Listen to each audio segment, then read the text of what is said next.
তোমরা তো না আসলে জানো না তো আসলে এই যে নামাগো টেন্ট আর এটা হলো সীতাখোলা।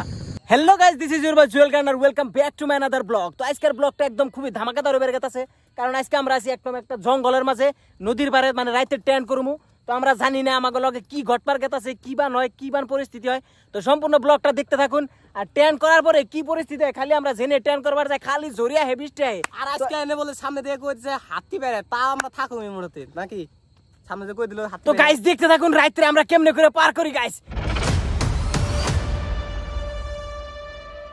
তো গাইস ফাইনালি টেন্ট লাগানো হয়ে গেল গা, যেহেতু বহুত রাত হয়ে গেছে গা, মেলা টাইম ধরে আইছি টেন্ট মেন্ট লাগাইতে লাগাইতে বহুত সময় হয়ে গেছে গা, তো খিদা লাগিয়ে গেছে গা। তো এখন ডাইরেক্ট রান্দাবাড়ি করবো, তারপরে দেখাইতেছি বাকি কাম কাজ। গাইস আমরা আইছি 3 জন, কিন্তু রাজা আধা কেজি চাল নিয়ে এসে, চালের প্যাকেট জানি না এই চালে আমার গোবনা নাই। তার থেকে বড় কথা হইলো কি, এই যে এটা কুকার নিয়েছে, আমার কুকার নিয়ে আইতেছি। তো আমি তো ভাবছি কুকার তো না হইলে ধরুন মিনিমাম এটা নিবো, আধা কেজি চালের ভাত ডাড়ি কাটবো, কিন্তু এমন কুকার নিয়ে আসছে এটার মধ্যে 100 গ্রাম চালের মানে ভাত আটবো। 3 জন মেসে খাইবার গেলে 2-3 বার করে রান্ধন রাখবার উপায় নাই। এটি ফার্স্টে বানাবো, তারপরে আবার বানিবার নিকে মানে মাথা মেরে দেহ মধ্যে এইটুকু দেওয়া হয় না নাই।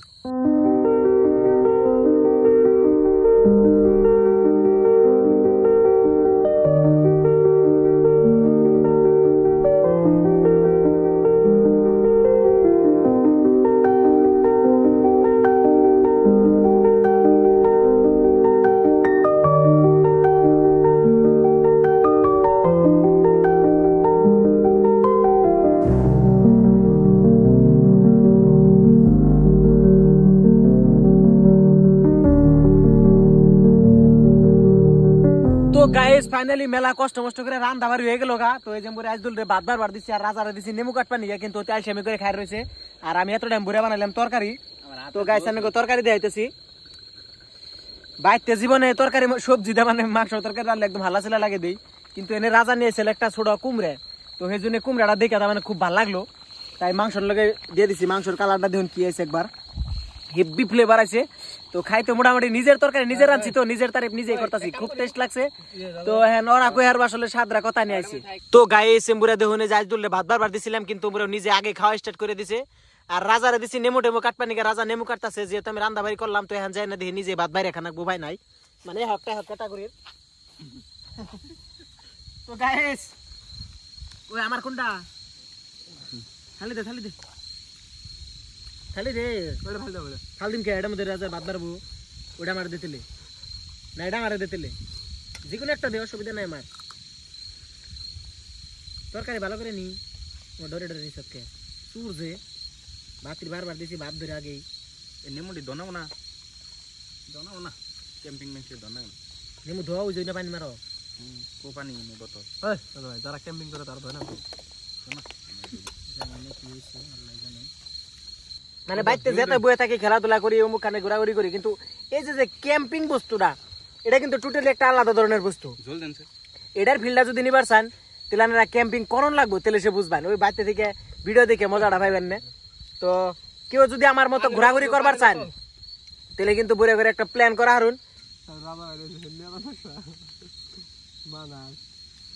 তো গাইস ফাইনালি খাওয়া দাওয়া হইলো, কিন্তু এমবুরা তো মানে আমরা খাইয়া টেয়ে আজদুল যেহেতু হিসুম কষ্ট কম করছাল, সেই জন্য ওর এমন একটা দায়িত্ব দিছি, কাগজ টাগজ আমরা ঢিলে ফালিয়ে দিলাম, পরে দিচ্ছি না দুইবার নিকে। গাইস তার মানে কি হয়েছে, টেন্টের ভিতরে যে আমরা থাকুমু, থাকবার গেলে তো ধরুন নগে বালিশ টালিশ লাগবো, কিন্তু বালিশের তো কোনো সিস্টেম নাই। রাজা তাই কি করতেছে, ব্যাগে থেকে মানে অল্প অল্প যার যার মতো কাপড় বাই করে বালিশ বানাইতেছে। ভাবে যে বা হুইবার যাওয়ার আগে পোলাহানে নিয়ে সবকিছু সেট করে দেয়। তো রাজা বা গার্জেনের মতো ওই যে ধরুন ভিতরে কি সুন্দর করে সব সেট করতেছে। তো হ্যাঁ আমরা ভিতরে হুইবার যাবো। তো গাইস কন্ডিশন কি তুরিবান কেমন হয় আল্লাহ জানে। চাকু টাকু তো লগে লাগবো, যেহেতু এখানে আলাদা আমরা জঙ্গল মঙ্গল যদি থাকবার যাই, লগে নিজের সেফটিটা আগে বেস্ট। আমাকে ইসলাম ধর্ম আছে জান বাঁচানি ফরজ।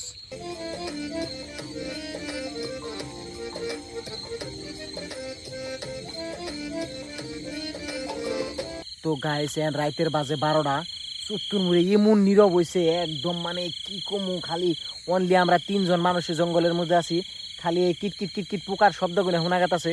তো ইয়ার মধ্যে আমি আর আইজদুল উঠছিলাম পেরসাপ করবার। তো আইজদুল ওয়ার মধ্যে একটু একটু গান টান বাজিয়ে মানে রাত্রে পার করতেছে। তো এমবুরা রাজা তো ভিতরে ডাইরেক্ট ঘুমায় পড়ছে, বুঝতেছি না ও কেমনে বিন্দাস ঘুমায় পড়ছে। আর এমবুরা বাইক চাইক টেন্ট মেন্ট সবকিছু আমরা তার মানে পহর পারতাছি। এটা হলো বাতাস, আসলে যে হিসাবে নদীর পার সেই হিসাবে মানে ঠান্ডা বাতাস যেমন একবার আগে দেখলাম উস পড়তাছে, এখন আসলে কিছুই না, সব গেছে গা, মানে জোরে বৃষ্টি আইবার নই চলতো, এখন কোন তাই নাই না, এই জন্য ভিতরে একটা চাপ চাপ ধরনের মানে ধুম আটকে গেছে গাইস।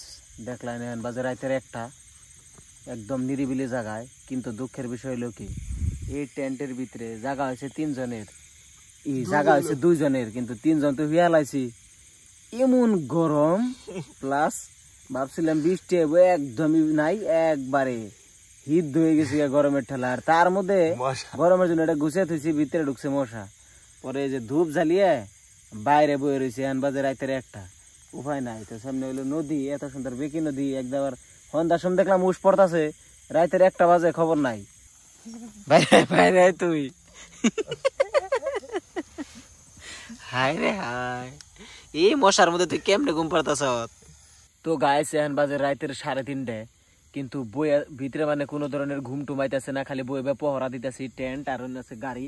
তো সেই জন্য রাজারে ডাইকে উঠে কইলাম পানিও নাই যেহেতু, তো তাই নদীতে গেছিলাম একটু বোতল ভরার জন্য, মানে এখন উপায় নাই, মানে জানটা বাঁচার নাগবো যেহেতু নদীতে রানিং ওয়াটার, তো ওইসব এত কিছু ভাবি নাই, যা আছে আছে। তো ওন থেকে পানি নিয়ে এলাম, এনে অল্প তরকারি বাঁচিয়ে রাখছিলাম, আর লগে নিয়েছি মুড়ি, মুড়ি মাংস পুরা মাহিয়া খাই দেবো রাতের 3:30 বাজায় এই জঙ্গলের মধ্যে। গুড মর্নিং গাইস, কিবা করে 1-1.5 ঘন্টা ঘুম পারলাম, তখন ভাই খুবই কষ্ট, এই রে গরম আর মশা, তার ভিতর দেওয়াম ভাই। তাও রাত্রে পার হইলো, যাই হোক এখানে যে টেন্টের মধ্যে 2 জন আছে, এখন তোরে উঠেই নেই ওরা, গাড়ি ঘোড়া দিয়ে একদম উঠে ভিজা রয়েছে। এইটা এত ঠান্ডা বাইরে, উস টুস পরে, ওটা ভিতরে এত গরম, বাপরে। তো ঘুমে থেকে ওঠার পরে যেটা নাজারা দেখলাম, দেখে তো নিজে একদম মানে মন মুগ্ধ হয়ে গেছে আমার। দেহ নেমবরে নদী উড়া গে পানির উপর দিয়ে কি সুন্দর উস পরে রয়েছে, দেখে মনে হয় আলাদা না যেন একটা চামুনি। তো ক্যামেরায় ওই ফিল্ড আইব না, কিন্তু চোখে দেখলে বোঝান যায়। আর ওমবরে হলো যে পাহাড়, হারিয়ে হারিয়ে পাহাড়, একটার উপর দিয়ে একটা আর একটা যায় রয়েছে। আর ওই জন্য সানরাইজিং এর ভিউটা পাইছিলাম। এনে একটা ভয়ানক ঘটনা হয়ে গেছে, সেটা হলো রাত্রে আমরা এনে পার করছি, পরে সকালে এনে 2টা খুঁড়ি গেত আছে, মানে চাষি গেত আছে। তো চাষি কয় যে তোমরা তো এনে আসিলে জানো না তো আসলে এই যে নামাগো টেন্ট, আর এটা হলো সীতাখোলা। তার মানে এন থেকে এটাই প্রমাণ হইলো, না যাই না যদি আমরা সীতাখোলায় কে আরো ভয়ঙ্কর জায়গায়ও থাকি, তাও মনে ডর থাকবো না। আসলে ডরটা হইলো মনের মধ্যেই সবকিছু। চাষি তো গেল আসলে, নইলে তো মানে রেকর্ড করে আসলে দেখে আসতাম। এটা হলো টেন্ট, আর এটা হলো সীতাখোলা। একটা বার ভাবছুন, যদি আমরা আগে জানতাম, পানি আনছি অন্য নাইমে, যদি জানতাম যে এটা সীতাখোলা, তাহলে তো মোটামুটি আর 1.5-2 কিলোমিটার বুকালতে থাকতাম না। কিন্তু না যাই না, দেখুন রাত্রে বার করে হালাইছি, অথচ আল্লাহ ভালাইলে বার করছে। মানে আসলে ডর সন্দেহ সব হইলো মনের মধ্যে, থাকবার জানলে সব আনেই থাকুন যায়। তো গাইস এই যে খেলামাতি ভঙ্গ দিলাম, মানে টেন্ট ম্যান সব একদম ওরা ওই যে রেডি করতেছে, পেকিং চেকিং করতেছে। তো এখন বাড়ি মুই যামুগা, রাত্রে কিবা করে একদম মানে খুবই কষ্টের মধ্যে পার করলাম। আর ভিডিও সিডিও বানাইতে কিরকম কষ্ট হয় দেখুন তো, মানে টেন্ট ম্যান করতে আহি থেকে যদি মজা নিবার আহি, তার থেকে 10 গুণ কষ্ট হয়। তো ভালো লাগলে লাইক করবেন, কমেন্ট করবেন, শেয়ার করবেন, আর লাইক করতে করতে গাতা গাতা করে লাইবেন। তো আজকের ভিডিওটা নিয়ে শেষ করতেছি, বাই বাই, দেখা হবে অন্য কোনো ব্লগে।